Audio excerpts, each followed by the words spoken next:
L'émission à Racaille avec William Turner à l'affiche et dont va vous poser, vous causer, pas vous poser, va vous causer ma camarade Piquet-Cou dans un extrait sur les confins du jour de Martine Le Cause. Alors, on avait parlé de Turner il y a un an, pile poil, c'est début août, quand on avait vu le film de Mike Leigh, Mr. Turner. Ça nous avait donné envie donc de faire une émission sur son travail et sur son personnage. Et là, j'avais déjà lu un extrait donc d'un livre de Martine Lecause il y a deux parties. Une première, c'est la palette du jeune Turner, où là, on parle plus de sa jeunesse et comment en fait il va commencer à changer un peu le trait en brume, etc. Et puis la deuxième partie s'appelle Les confins du jour, donc qui est plus sur la fin de sa vie. Donc j'avais déjà lu un extrait il y a un an, et là donc j'en ai choisi un différent pour mettre en valeur en fait dans l'exposition qu'on a vue. C'est pour ça qu'on parle de Turner aujourd'hui, faut quand même le préciser. C'est qu'on est allé à Aix, à l'hôtel de Caumont, visiter l'exposition Turner et la couleur. Et là il y avait une multitude d'aquarelles, et dont un passage à Venise aussi, quelques aquarelles de Venise où est passé Turner. Donc le passage que j'ai choisi, c'est Turner qui arrive à Venise. Comme il désirait la lumière toujours davantage, rompue et brisée, il décida d'interroger une dernière fois Venise, qui tendait vers elle son miroir d'eau. Il y arriva un matin d'août 1840, avec ses guêtres et son chapeau, sa boîte de couleurs et son parapluie. Les Vénitiens rirent d'abord de son accoutrement de vieux nain, mais quand ils le reconnurent sous ses cheveux blancs, ils l'accueillirent avec bonheur, comme ils eussent accueilli la beauté, la mort ou la joie dans leur prodige. Ils l'accueillirent comme le prince des rochers, le prince des tempêtes. Il livra son cœur gros à la ville hallucinée. Venise offrit ses églises, ses bateaux, sa légèreté, ses colonnettes et ses arcades, et ses fenêtres ouvertes sur des milliers de pays. Elle montra ses créneaux, ses pinacles, ses lions de pierre et ses oiseaux, ses mosaïques et ses ors, ses vierges, tous ses trésors. Quand soucieux ou chagrin, Turner baissait la tête, Venise l'attirait vers sa forêt de pieux plantée dans la lagune, et il voyait en eux les arbres retournés du bout de la terre. Il avait demandé un jour qu'on l'attachât au mât d'un navire qui sombrait, faute de pouvoir être lié à la vague et devenir la vague. Il était monté à bord de la Luciole pour percer l'horizon et renaître, poudroyé dans l'émulsion du jour au soleil levant. Il interrogeait à Venise le couchant sur la manière de mourir. Vers 7 heures du soir, Venise ouvrit à Turner ses milliers de portes et ses milliers de fenêtres. Éclatante et vaine, elle se fit raie et piège tendu, et mentit sur sa lumière. Il regarda les pierres s'évanouir autour de lui en disant la douleur des siècles. Elle déploya sur lui ses brumes roses, ses voiles d'air sursemés de dorures, et rappela à elle les gloires de Byzance et de tendresse, de la France qui lui abandonnait à un tous ses poètes. Il vit au loin les campaniles et les coupoles s'effondrer dans des épaisseurs bleutées. Venise simula l'infini et les vertiges pour le séduire et pour l'éprouver. Magnifique. Voilà, donc c'est un des passages de ce livre qui raconte un peu toute la vie de Turner. Oui. C'est une vie d'émotion. C'est quelqu'un enfin voilà, à travers lui passait ces émotions qui nous font regarder ces paysages, ces aquarelles, mais comme ces huiles, parce que je vois pas vraiment de différence entre les deux. C'est un jaillissement de couleurs, de lumière, etc., etc. Et c'est vrai qu'il semblerait que Venise ce soit vraiment le lieu qui réunisse le mieux toute la beauté, si vous voulez, de la lumière, quoi, à travers, évidemment, les couleurs extraordinaires de Venise. Vous savez, ces rouges, ces ocres, ces bleus, etc., etc. Les soleils couchants sur la lagune, bref.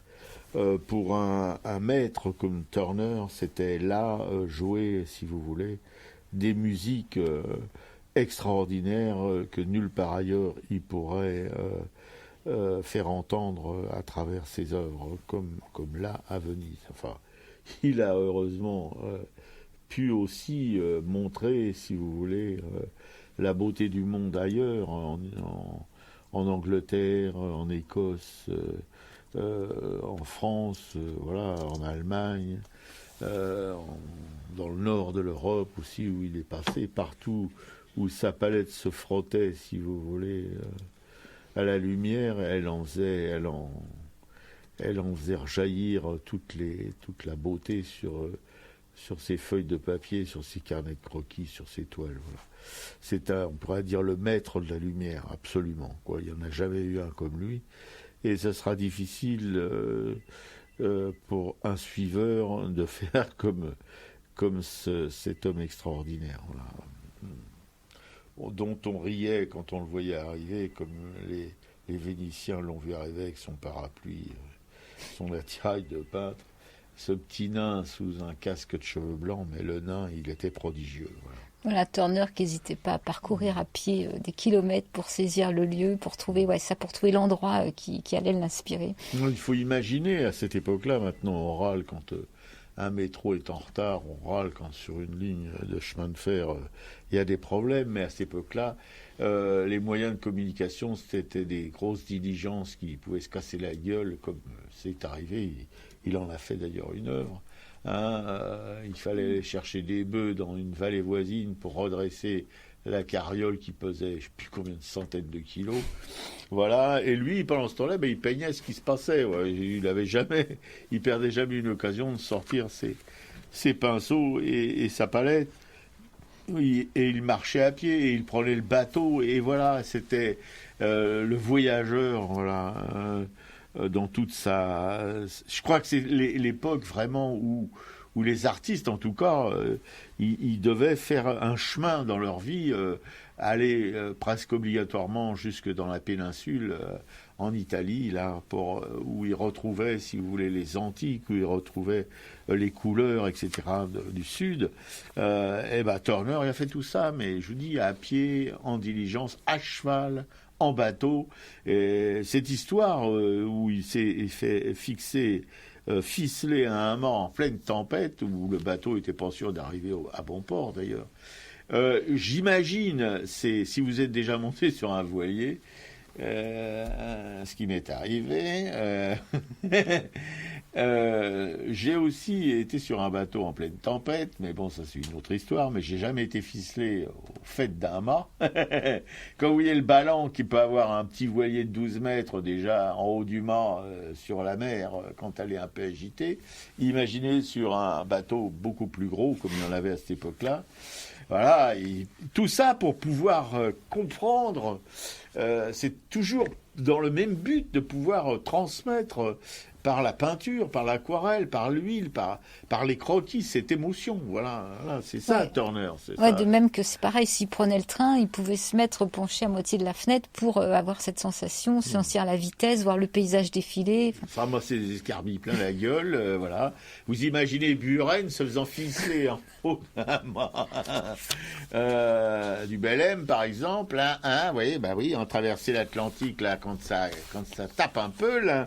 Non, nos artistes maintenant, c'est le confort, attention, on fait pas de mousse, même si on va à Versailles faire une installation débile, c'est pas l'artiste qui l'a fait, c'est des ouvriers, enfin personne met la main à la porte vraiment, on se salit plus les mains chez les artistes maintenant, puisqu'un mec comme lui, là, comme le nain, là, c'était autre chose. C'était les kilomètres à pince, c'était bouffer dans les tavernes infâmes, se balader au bord des précipices. Il est allé même au Mont Blanc, à la mer de glace. Ce machin, c'est de la rigolade pour lui. Ouais. Et c'était pas un athlète, attention.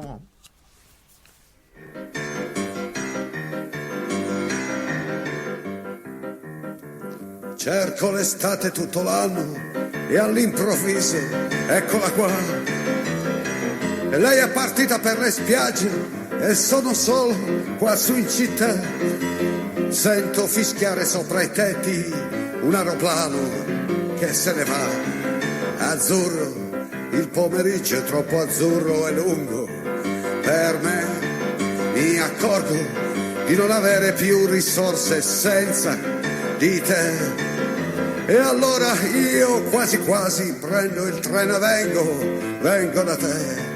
Ma il treno dei desideri nei miei pensieri all'incontrario va.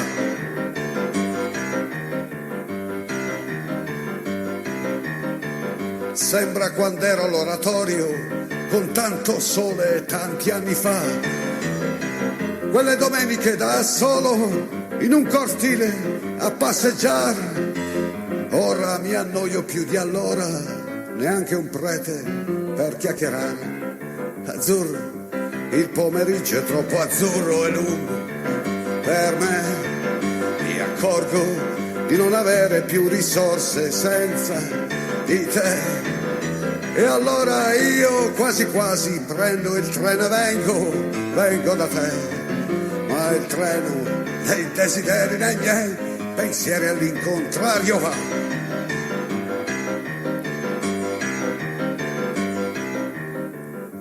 Cerco un po' d'Africa in giardino, tra l'oleandro e il baobab.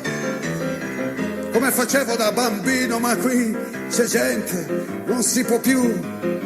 Stanno innaffiando le tue rose, non c'è leone, chissà dov'è. Azzurro, il pomeriggio è troppo azzurro e lungo per me. Mi accorgo di non avere più risorse senza di te. E allora io quasi quasi prendo il treno e vengo da te. Ma il treno dei desideri dei miei pensieri all'incontrario va.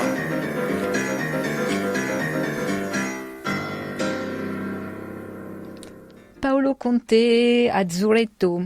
Dans la racaille, les louanges de William Turner. Tu pourrais dire tous ses prénoms, Dominique? Joseph Mallord. Joseph Mallord William Turner. Voilà. Oui, un sacré petit bonhomme dont ma camarade va vous parler plus longuement. Mais je dois rappeler quand même tout de suite, parce que je l'ai au bout de la langue et puis après je vais l'oublier. C'est ce petit bonhomme à 14 ans. Attendez, c'est le fils d'un barbier. Hein. C'est quand même un barbier, c'est pas un lord. Hein, qui était marché de Covent Garden. Covent Garden. Voilà. Et à 14 ans, il a eu une dispense pour rentrer à l'Académie royale de peinture. À 14 ans. Hein? Le petit barbier, le fils du barbier, là, qui exposait d'ailleurs, son père exposait ses aquarelles déjà dans sa boutique, et il avait déjà des amateurs à 14 ans de ces boulots. Vous voyez, voilà, il était donc à l'Académie royale de peinture pendant 4 ans. Hein, il a fait ses études classiques de peinture. Après, il a travaillé chez les architectes. C'est pas ce que tu devais dire? Oui, mais je te laisse dire du coup. Non, vas-y, continue, c'est intéressant. Non, je veux dire, je suis absolument fasciné par ce personnage parce que c'est quelqu'un qui vient pas de la, comment on dit, hein, ici dans le peuple de la cuisse de Jupiter, hein. Non, mais qui a fréquenté toute la gentry anglaise, des amateurs d'art, et c'était aussi quelqu'un complètement fou qui crachait. Qui crachait dans sa peinture, dans son aquarelle, voilà, qui utilisait de la bière éventée pour travailler, qui grattait son papier, qui faisait des expériences extraordinaires, tout ça au service de la lumière, voilà.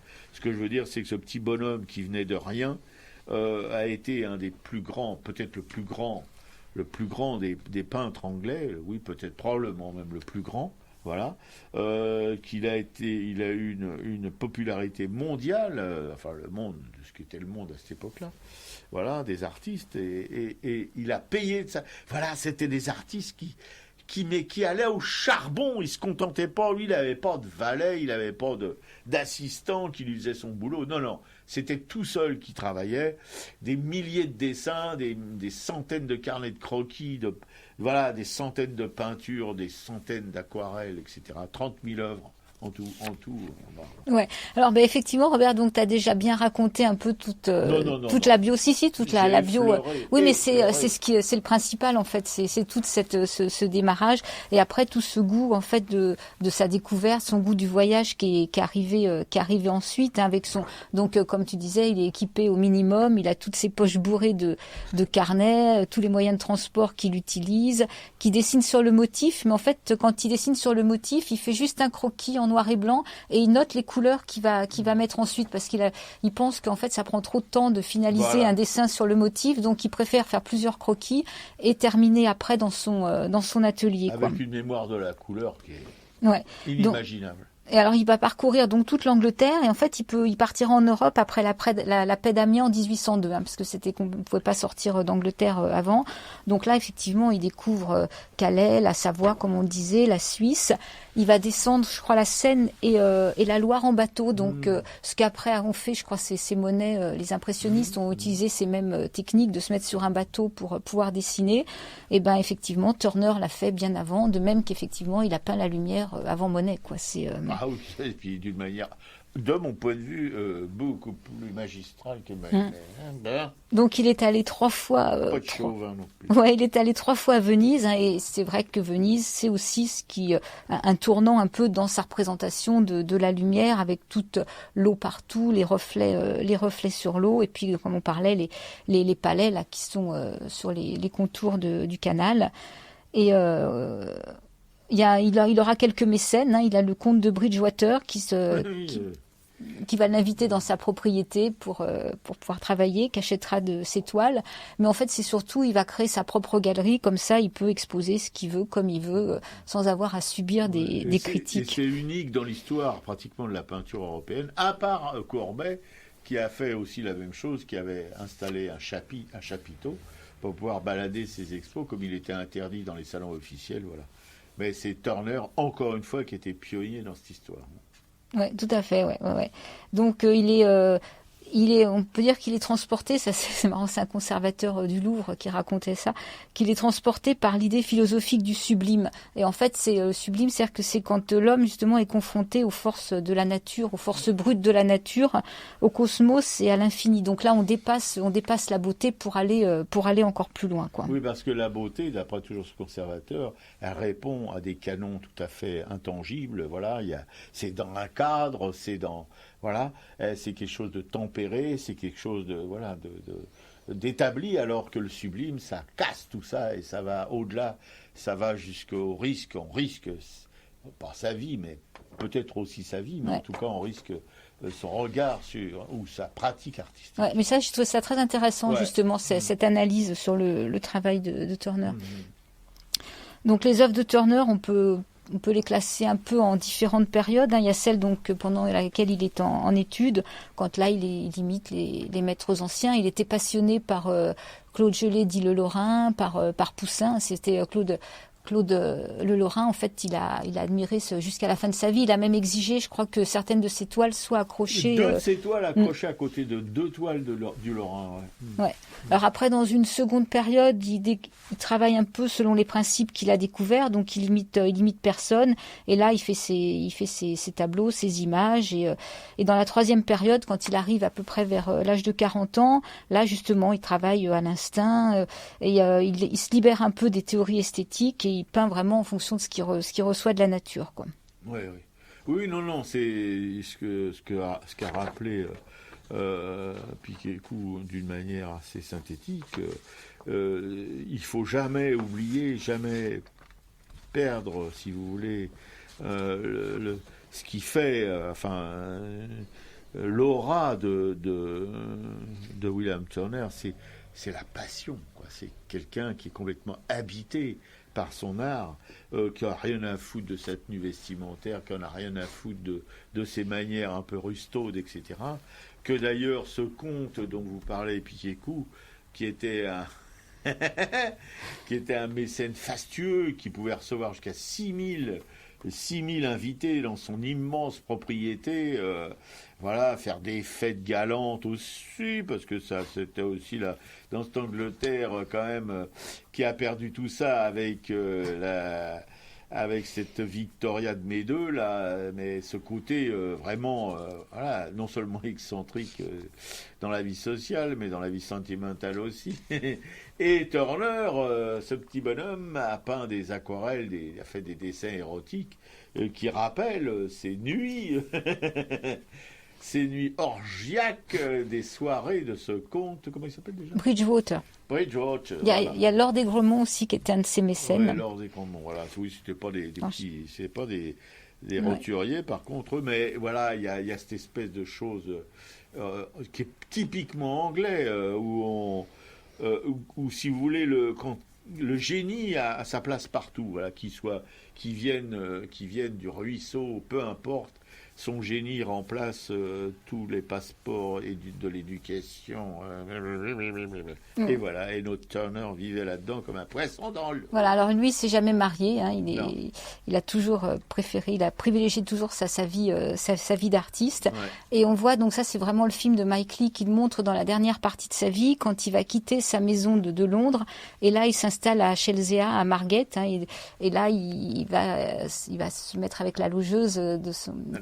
Madame Bouffe, et devient Monsieur Bouffe en fait. Ouais. Et là il peut passer inaperçu, ce qui l'arrange bien pour pouvoir travailler tranquille, quoi. Ouais. Mais alors voilà, c'est en même temps là aussi, je dis, c'est pas un canon de beauté, hein, Tutu, hein. Mais il trousse sa logeuse de manière joyeuse. Et après, sa logeuse qui était veuve, hein, évidemment, d'un marin.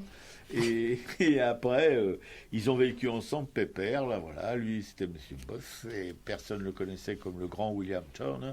Est-ce qu'il l'arrange, comme le dit ma camarade Picou, ce qu'il l'arrangeait bien, parce qu'il n'en avait rien à foutre de sa notoriété, lui, ce qui comptait, c'est qu'il puisse travailler peinard, voilà. Ouais, alors après, il y a l'héritage de Turner, donc là, il fait un legs de tout son atelier, et la vente de ses biens, justement, doit permettre de construire une galerie qui est consacrée à son œuvre, et aussi une institution pour venir en aide aux artistes.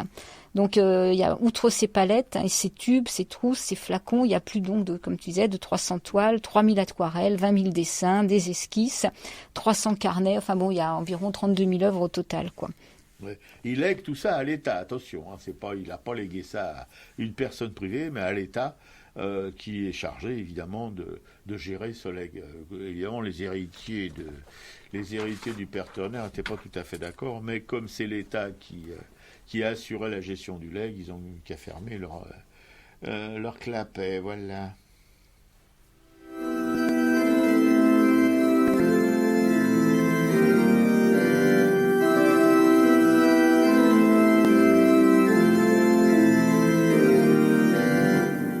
La lumière jaillira, claire et blanche un matin, brusquement devant moi, quelque part en chemin, la lumière jaillira et la reconnaîtrai pour la voir tant de fois, chaque jour espérer, la lumière jaillira.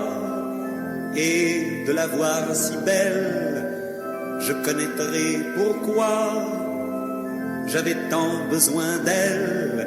La lumière jaillira et nous nous marierons pour n'être qu'un combat, n'être qu'une chanson. La lumière jaillira et je l'inviterai à venir sous mon toit pour y tout transformer. La lumière jaillira et déjà modifiée, lui avouerai du doigt les meubles du passé. La lumière jaillira et j'aurai un palais. Tout ne change-t-il pas au soleil de juillet? La lumière jaillira et toute ma maison assise au feu de bois apprendra ses chansons. La lumière jaillira parsemant mes silences de sourires de joie qui meurt et recommence. La lumière jaillira qu'éternel voyageur mon cœur en vain chercha et qui était dans mon cœur. La lumière jaillira reculant l'horizon. La lumière jaillira et portera ton nom.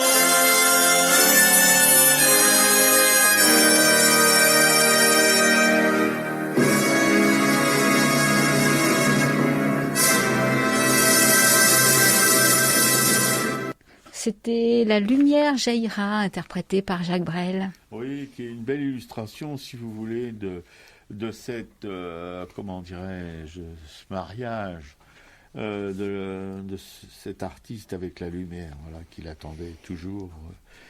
Il courait après, en fait. Il a chassé dans tous les coins de l'Europe. Voilà.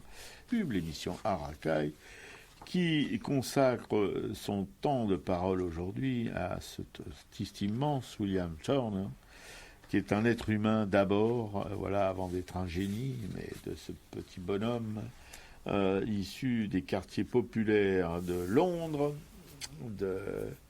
voilà, est devenu, si vous voulez, cet artiste immense qui a éclairé le XVIIIe siècle anglais de sa lumière. Alors nous, on est allés donc à l'hôtel de Caumont à Aix-en-Provence, donc là pour voir cette exposition Turner et la couleur.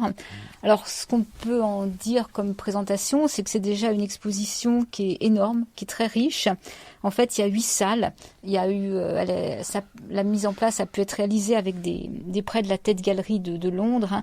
Donc il y a beaucoup d'aquarelles, il y a des gouaches, il y a des huiles prêtées par des musées anglais aussi ou des musées internationaux. Et il y a des œuvres qui viennent aussi de collections particulières, dont certaines n'ont même jamais été exposées. Et tout ça, donc, cette exposition, elle va s'articuler un peu autour de l'évolution de la palette de Turner et de son rapport à la couleur, sur un parcours qui reste chronologique, thématique et géographique. Oui, bien sûr. Donc, par exemple, dans la première salle, c'est l'apprentissage de la couleur, l'étude des grands maîtres. Donc, on voit il y a des toiles plutôt de première facture un peu classiques. Hein. Après, on aura une salle de peinture en plein air.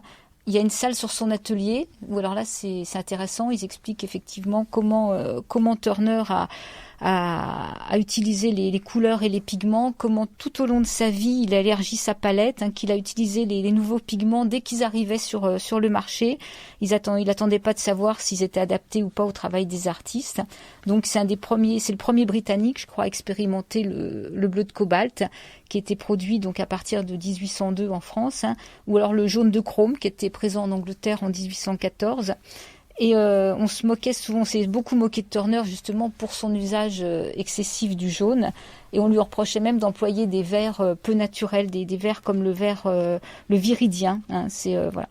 Et alors pour ses ciels, il privilégiait le smalt. Lui, c'est un pigment traditionnel qui était grossièrement broyé pour que la couleur ressorte mieux.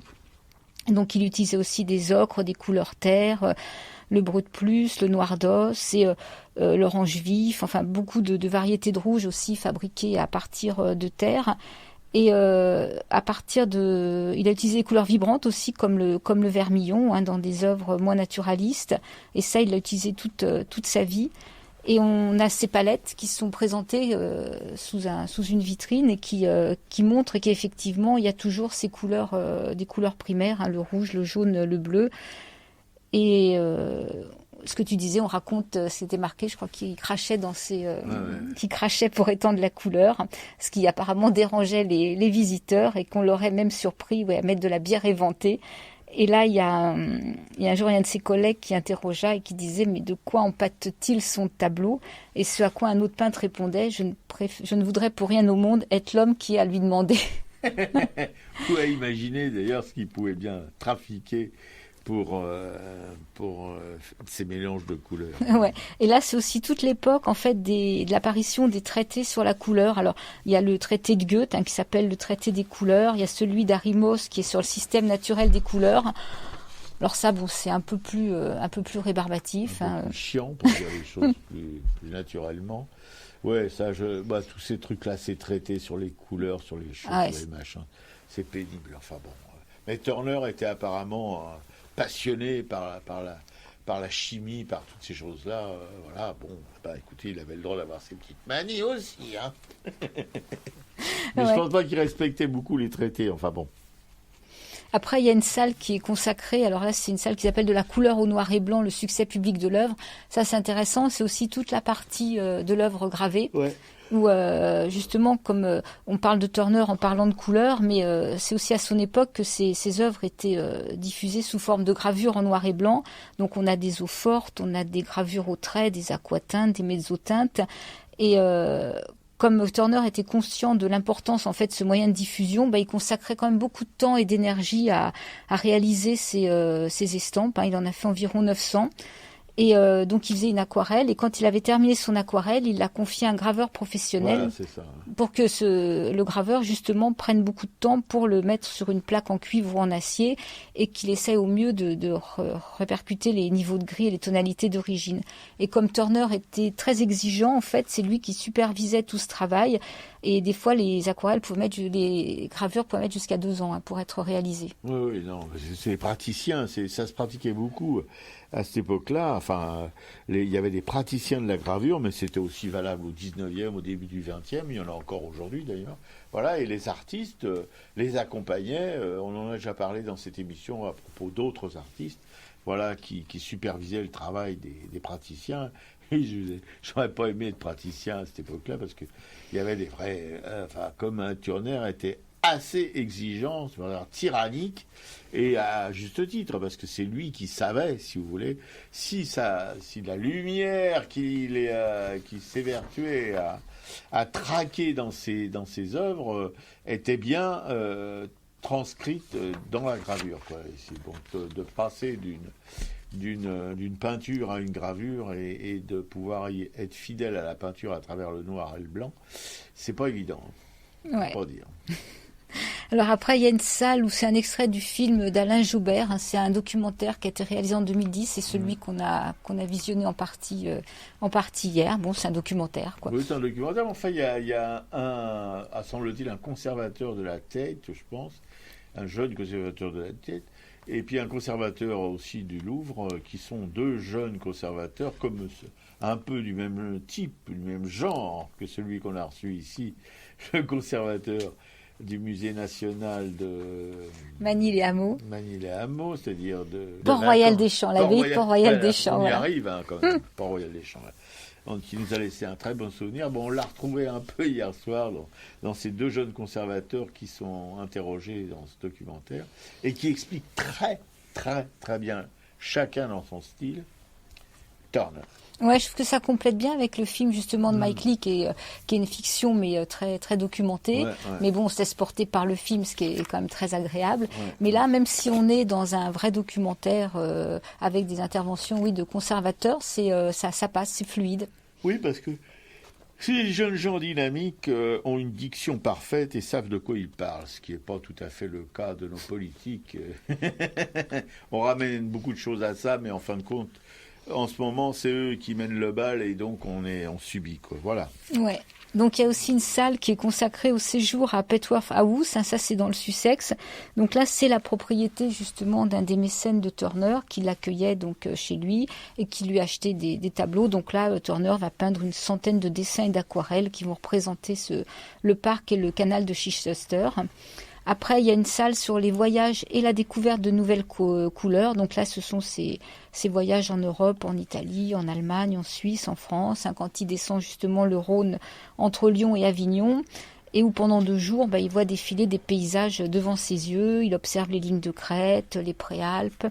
Il va observer le Massif central, la vie animée du fleuve, les pêcheurs, les lavandières, les premiers bateaux à vapeur. Puis il va aller à partir d'Avignon et jusqu'à Marseille. Là, il va dessiner des paysages urbains et des monuments historiques, comme le Palais des Papes, le Pont du Gard, les arènes de Nîmes, le temple de la Maison Carrée. Et à Marseille, c'est un nouveau spectacle qui se présente au peintre, c'est celui donc du littoral méditerranéen qui va longer jusqu'au-delà de Gênes. Donc là, c'est les ports, la côte découpée, les rochers escarpés, les villages perchés, qui sont plutôt ses sujets de prédilection. Et en 1838, il se retrouve à nouveau sur la voie aurélienne. Et là, c'est le chemin du retour qui suit jusqu'à Aix-en-Provence. Puis après, pour aller sur Grenoble, Lyon, la route de l'Angleterre. Enfin, c'est vrai que il n'arrête pas, quoi. Non, vous imaginez un petit peu Pépère, là, non. Voilà. Et puis, il y a une dernière partie qui est aussi sur Margate, donc le lieu où il va terminer sa vie, quoi. où ma camarade Picou aimerait beaucoup aller. Donc il n'est pas exclu qu'un jour, on vous ramène quelque chose de Marguerite, vous voyez, parce qu'elle a quelque chose dans la tête, elle l'a pas. Non, mais je suis d'accord avec elle que ça serait intéressant de voir le lieu où les dernières amours de Turner et puis de sa vie, quoi, enfin de sa vie d'artiste, de grand artiste. Voilà. C'est pas dans un lieu prestigieux, non, c'est à Margate, un petit port, voilà, où il a vécu les dernières années de sa vie. Voilà. Donc je sais pas, tu veux parler, il y a quelques reproductions dans le petit bouquin là, je sais pas si tu veux. Oui, enfin, ma camarade qui perd jamais le nord, elle a acheté à Connaissance des Arts, donc à Aix, à l'hôtel de Cormand, là, et où il y a un peu le parcours qu'on s'est payé dans cet hôtel de Cormand. Comment Je me gourre tout le temps. En fait, l'impression qu'on a, excuse-moi, après je te laisse raconter, c'est quand même non, mais c'est quand même qu'en fait c'est presque trop important comme exposition et qu'on n'arrive pas à tout capter en une seule fois, quoi. Non, c'est vraiment trop important. Moi, au bout de la deuxième salle, j'étais déjà complètement anesthésié. Alors, au bout de la sixième, je vous dis pas parce qu'il y a des très petites aquarelles, il y en a une myriade de très petites aquarelles. Il y a très peu de grands formats. Moi, une halte qui m'a fait beaucoup de bien, c'est quand on a pu regarder ses outils de travail, ses palettes, etc.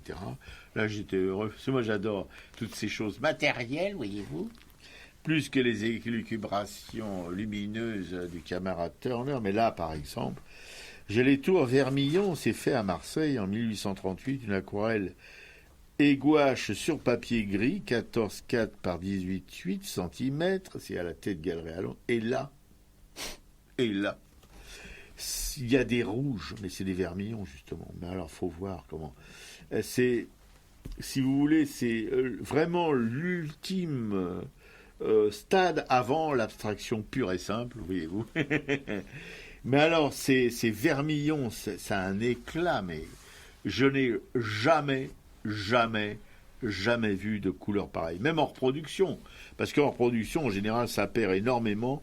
Mais même en reproduction, c'est éclatant. Alors, vous dire, quand vous êtes devant cette peinture, c'est l'aquarelle, hein, vous êtes aveuglé.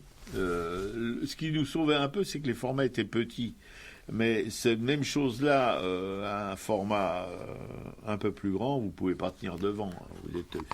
Vous êtes foudroyé par la couleur, par l'intensité des couleurs. Alors évidemment, il y a aussi des choses plus léchées dans des peintures, etc., qui rappellent les peintures un peu naturaliste de cette époque, vous voyez. Puis ce que j'aime beaucoup moins, par contre, c'est il a fait des œuvres d'après des œuvres de Poussin ou de Lorrain, et là je suis moins convaincu de l'intérêt et de comment dirais-je, de ce genre de travail. Voilà. Ouais, on y voit la technique parfaite, mais effectivement, il n'y a pas le... Justement, elle n'est pas si parfaite que ça, quoi, si tu veux.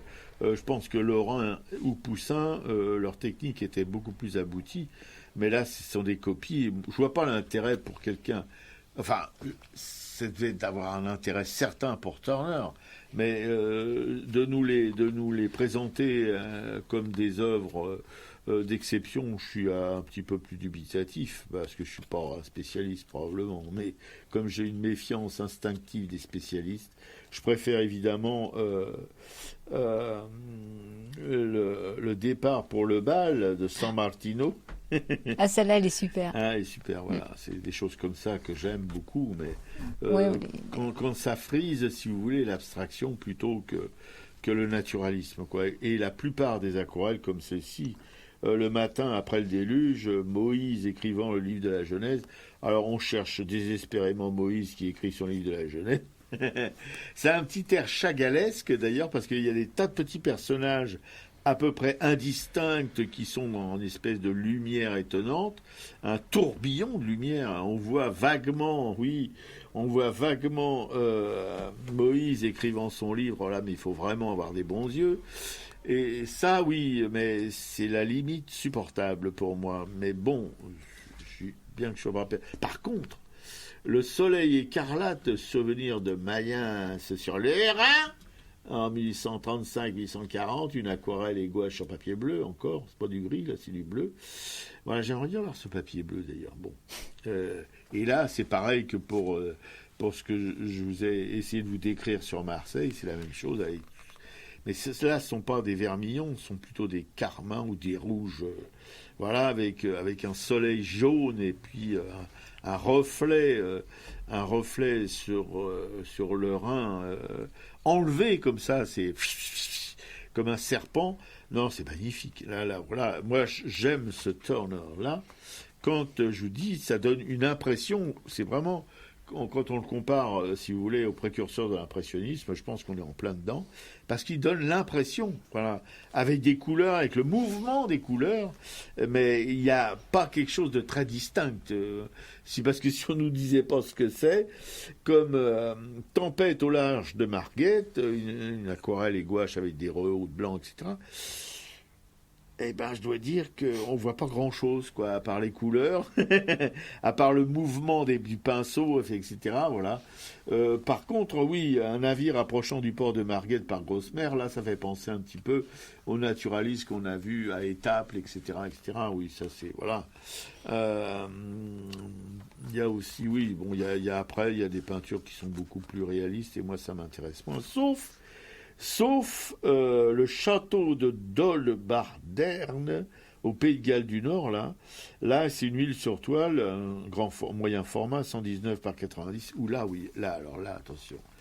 Là, c'est de l'huile, mais de l'huile qui a la légèreté et la transparence de l'aquarelle. Et là, je dis dans des couleurs assez sombres, il y a des choses qui sont des morceaux qui sont éclairés d'une manière, avec une délicatesse, une finesse.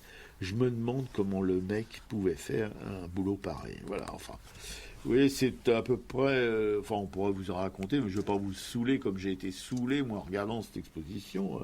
Sauf dernière, là. Ombre et obscurité, le soir du déluge. Voilà. Une huile sur toile, le 80-80, pas tout à fait, mais bon. Et là aussi, il y a un mouvement, il y a une violence, et en même temps une finesse dans le travail, si vous voulez, qui est assez impressionnante. Et encore une fois, c'est une huile, mais une huile avec la légèreté et la transparence de l'aquarelle pour un sujet hyper violent. Voilà, c'était Turner, l'hôtel de Corne. Oui, en fait, ce qu'il faudrait, effectivement, c'est ce qu'on dit à chaque fois, c'est pouvoir avoir un billet à entrée multiple, oui. Venir, regarder deux salles, repartir, mais revenir le lendemain. Pas tout le même jour, hein, oui, comme dit Dominique, le lendemain, le surlendemain, le surlendemain, avec peut-être des pauses entre 2-3 jours pour se dégonfler la tête, hein, parce que là, c'est pas possible en après-midi, vous pouvez pas. Ce n'est absolument pas possible.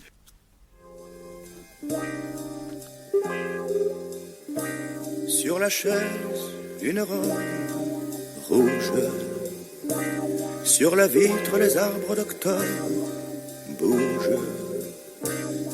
Comme au cinéma, le décor ressemble au drame que l'on joue. Une couleur vient sur ton corps, le jour se lève sur ta joue. Je te regarde endormi. Comme il fait beau sur toi, qui ne veut plus être à moi, ma femme, mon ennemi. Hôtel des voyageurs, chambre 113, vue sur jardin, et tous les soirs, monsieur Machin nous joue sa polonaise. Hôtel des voyageurs, pour t'attendrir, ça t'a fait rire, comme nos amours, les fleurs du mur ont perdu leur dorée.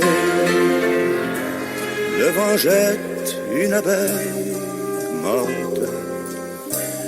Je voudrais que le vent de la veille sorte, qui a laissé dans cette chambre des mots qui n'allaient plus ensemble. Au cinéma, quand sont doublés des amants dans un champ de blé, ils sont aussi ridicules que nous sous la pendule. Lorsque je t'ai demandé de ne pas m'abandonner, hôtel des voyageurs, chambre 113, vue sur jardin, et tous les soirs, monsieur Machin nous joue sa polonaise. Hôtel des voyageurs, pour t'attendrir, ça t'a fait rire. Ce sont nos dernières vacances avant l'indifférence. La comédie finit là. Ils restent ensemble et l'on applaudit pas. Comme au cinéma, les acteurs rentrent chez eux même quand ils meurent. Les fleurs du mur et nos amours tiennent malgré les déchirures. Et quand tu fais ta valise, tu y mets mes chemises. Nous n'arriverons jamais à nous quitter sur un quai. Hôtel des voyageurs, où nos adieux, même les plus tristes, ressemblent à des saluts d'artistes, à des saluts d'artistes. Hôtel des voyageurs, chambre 113, vue sur jardin, et tous les soirs, Monsieur Machin, qui joue sa polonaise.